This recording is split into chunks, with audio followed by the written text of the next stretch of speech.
Hi guys, so what's going on in Iceland and what's going on with the residents of Grindavik? There's some news for what they can do to have their homes bought out, and but let's talk about what's going on with the volcanic system. So the MET Office, the Icelandic MET Office, has been quite quiet. So the last update that they have released was on March 7th, and they said on March 7th that they estimate that the magma that has accumulated again in the magma chamber underneath Swartsengi is about 10 million cubic meters. And I want to show you that map with the graphs again so that you get an estimate of where we're at right now compared to the other events that have happened since November 10th. So we can see on that map on the left side, that is showing you how much magma is in there. And then on the bottom side, that shows you how many days. But what is interesting is the red line. You see the square there. That was the intrusion that we have seen on March 2nd. And then it has a little bit lost volume. The magma chamber has lost volume. So you see the red line going down and then you see it rise again. And then I'd like you to have a look at the yellow line. It has a star, so that means it's an eruption. That's the February eruption. And you can see the magma chamber had a volume of just a little bit under 10 million cubic meters. And then look at the green line and the purple line. So purple line is roughly a little bit over 11 million cubic meters, but it has a square. That was just an intrusion, but that was a massive intrusion that happened on November 10th. And the green line, that's the January eruption. That's the eruption that was basically at the doorsteps of Grindavik and opened a second fissure that burned down 3 homes. So I think where we're at right now, we're somewhere between the yellow line and the green line. If we have been on March 10th, we have been at around 10 million cubic meters, so more than the yellow already, and the green is about 12 million cubic meters. So 4 days since it has reached 10 million. We know it has about a fill rate of 500,000 cubic meters per day, so that we should be around 12 million cubic meters. That is my estimate. So it can happen anytime. They don't know what will happen. Another intrusion, another eruption. They say it is not usual that you see an eruption each time. So it is not unusual that we have seen another intrusion in the last event. So that's the situation that we have with the volcanic activity. And there's not much else to say right now other than that it is a waiting game. There was this larger earthquake at the doorsteps of Grindavik, 2.8 just 2 days ago.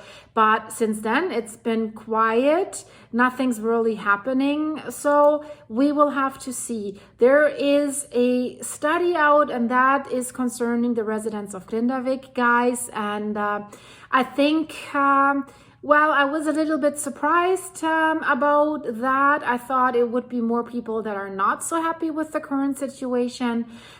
So they said that there is a survey and that 70% of the residents of Grindavik are satisfied with the compensation that they're about to receive from the natural disaster insurance or from the whole payout structure that the government has built to pay out the residents of Grindavik, to take over the mortgages, to get them out of Grindavik so that they can purchase other homes. So 74% seem to be quite happy, but that means also 26% of the residents don't seem to be too happy with it. And we've heard voices that the residents are saying, we are left with nothing. We can't get cash out of this deal. So the latest is that's what the government has released. There is on the website imminent.is.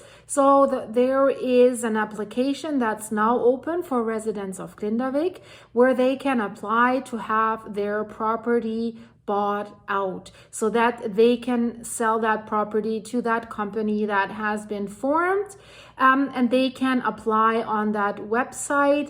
And this is basically what the website of the Council of the Minister's website has said, that it takes about roughly 2 to 4 weeks to process these applications, depending on how many applications will be received. So roughly 900 residents are allowed to sign up there, are allowed to have their homes bought out. I'm a little bit surprised about that it takes 2 to 4 weeks, because from my understanding, the homes have been assessed. The amount is fixed, how much they will receive for their homes. So processing shouldn't be too long, because they don't have to reassess the homes. They know the addresses. The natural disaster insurance has assessed that. So if someone applies, some guy in the office needs to look up the address, needs to look up the amount, and then basically, I don't know, approved? Next step, I don't know. So, but we know how it is with official entities. The clocks are ticking differently than in normal businesses, so to say. Yeah, so this is probably a big milestone for the residents of Grindavik, and many of them have been waiting for something like this. And the Minister of Finance and Economy has also signed an agreement with the main lenders, the main banks and pension funds that are giving loans in Grindavik. So regarding the acquisition of collateral loans for the housing that will be purchased by the residents of Grindavik somewhere else, and also like to refinance according to the agreement that they have or that they will make.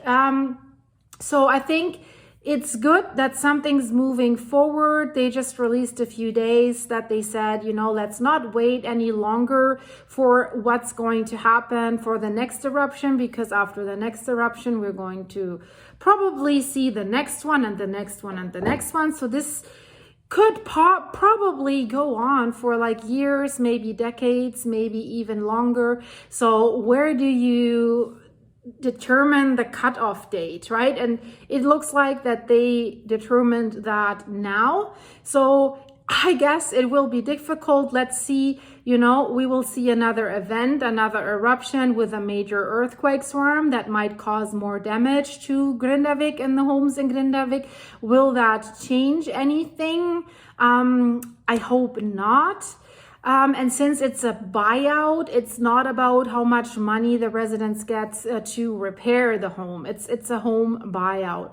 And they have taken in consideration that there has been a natural disaster, and the residents are not getting, I don't want to say the word fair, because it could implicate that what they're getting now is unfair, but this is the wording that you use, like a fair market value for these properties, because they don't have a market value anymore in a town that's basically closed off, that's right now, unfortunately, on its way to die, sort of speak, right? Especially since these natural disasters keep coming once a month, maybe even in shorter distances in the future. But anyways, something's moving along the way, guys, and I think that's good. And for those of you who have asked me, the night was pretty good. There wasn't really too much of a storm. They have announced way more. And this is almost pushing me over. This is really strong, guys. So yeah, so no power outages. My generator wasn't put to the test, which I'm pretty happy about, and it's calm. It's quite warm, so all is good here. I hope you are safe and sound wherever you are as well. And yeah, in the meantime, while we're waiting for what's going on in Iceland, check out my other videos. I've just released a video about the dire situation in Texas, the largest wildfire ever that has been recorded in Texas and one of the largest ever in the US. More than 1 million acres have already burned. It's not fully contained yet. There's been dry circumstances over the weekend with a lot of wind. So homes have burned. Unfortunately, 2 people have lost their lives and thousands of animals have died, thousands of cattle and animals. So now they have released the most likely cause, and that entity has already admitted to it for that fire. And you know, imagine even like a nuclear facility has been under threat by that fire. It's all in this video. I urge you to watch it, and of course I'd be happy if you watch it, because in that video is also some farm life, farm fails with Silky. So it shows at the end of the video what I am doing when I'm not doing YouTube videos or working my other job. So check that out. I'd be happy if you did, and I hope I see you very, very soon with, of course, updates about Grindavik, but also updates about other things that are going on in the world. And I have received messages from you guys about the Texas issue, people from the United States, from New Zealand, and also Europe. You guys, you told me, you said, wow, we haven't heard anything about this in the news. Our news doesn't report it. So wow, right? So I'm glad I could help out. And if you like what I do, leave this video a like. And if you're just a volcano person, watch the other videos as well. It helps out the algorithm to push my channel a little bit. And so thank you for that. And of course, thank you for your ongoing support with the supers here on YouTube and with the coffees you keep buying me. So I'm finally out of here. That was it. And I see you soon, guys. Bye-bye.